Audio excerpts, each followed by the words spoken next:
checked orders and gathered my equipment. I'm going to close this door for privacy, perform hand hygiene.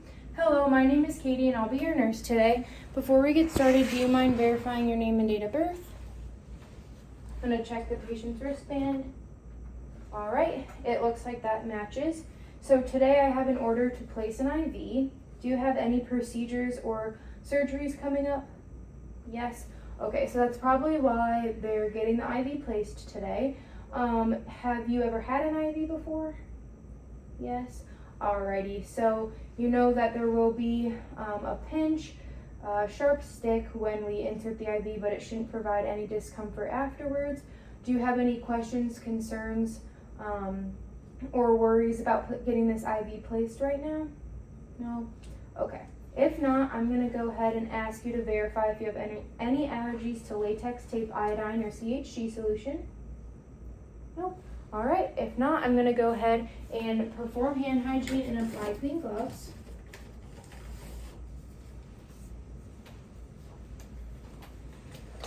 Okay. Now that I have my clean gloves on, I am going to prepare my equipment.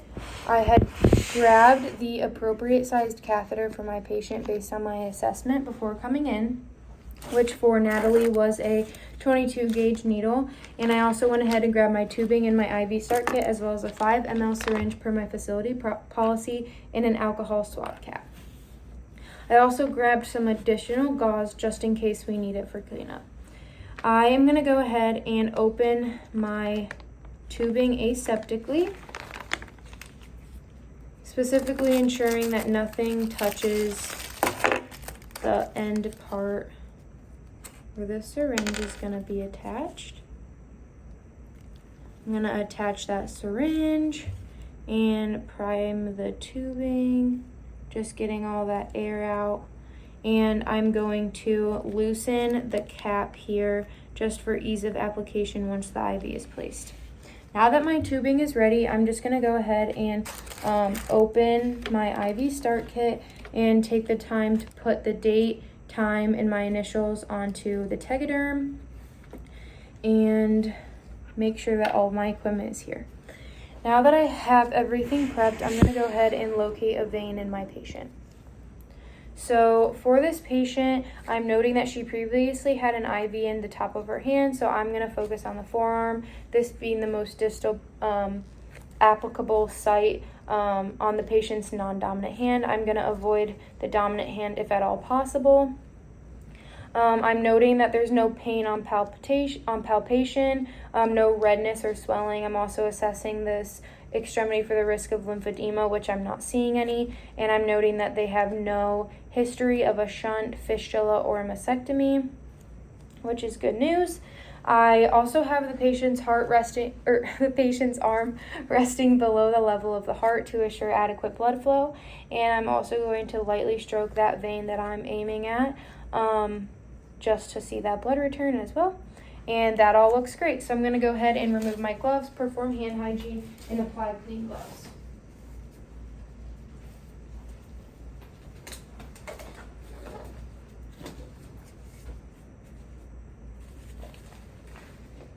Okay, now that I have clean gloves on, I'm going to go ahead and apply the tourniquet about 4 to 6 inches above the intended incision site, just right about there. And I'm just going to reassess that vein and make sure that it is soft and bouncy. If it wasn't, I could ask the patient to make a fist to see if that helps, but we are in good shape as of right now. So next, I'm going to take my CHG cleaning solution. In real life, I would pop this and vigorously scrub the skin for 30 seconds in all directions. For the sake of the video, I'm not going to pop it or scrub for 30 seconds, but I would then let it dry completely without any interventions or interactions with the skin while it's drying. So while that's drying, I'm going to go ahead and grab my needle and take it out of the package. And I'm going to remove the cap of the needle and place that on the side table. Now that the CHG solution has dried, I'm going to go ahead and assuring that I'm already holding my needle bevel up and going to insert it at a 10 to 30 degree angle. I'm going to use my non-dominant hand to retract the skin slightly, just directly below that insertion point. And I'm going to warn my patient that right here is where we are going to feel that stick, but to try to relax and not move. Try to get you a little closer maybe. Okay. So now we are ready. So I'm going to go ahead, my non-dominant hand, I'm pulling that back. And here is that stick in 3, 2, 1. And I am seeing a flash in the catheter, the IV. I'm going to advance the catheter an additional 1/4 of an inch. And this is where I would activate the safety in real life, but for the sake of the video, I'm going to remove the needle and hold it securely with my non-dominant hand. As you can see, potentially, we have some blood return, which is great.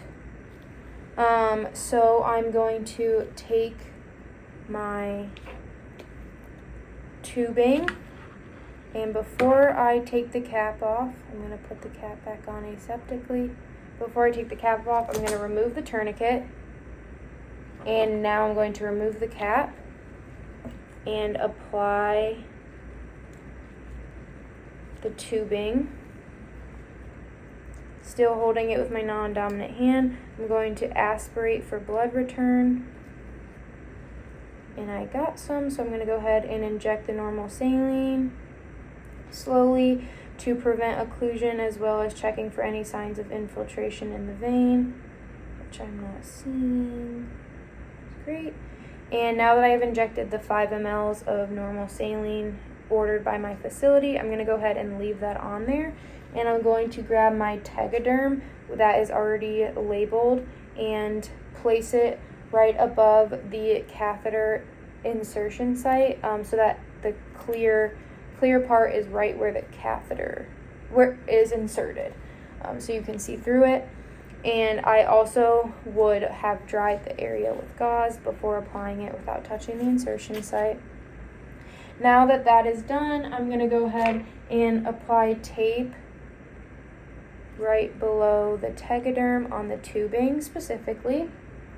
And now is when I would start my IV infusion, if there was one ordered, but there's not. So I'm going to go ahead and just remove the syringe, normal saline syringe, and apply the alcohol cap to lower the risk of infection for our patient. So now that our IV is placed, it's working and there's no signs of infiltration, I'm going to go ahead and remove my gloves, perform hand hygiene, and dispose of my supplies per my facility policy.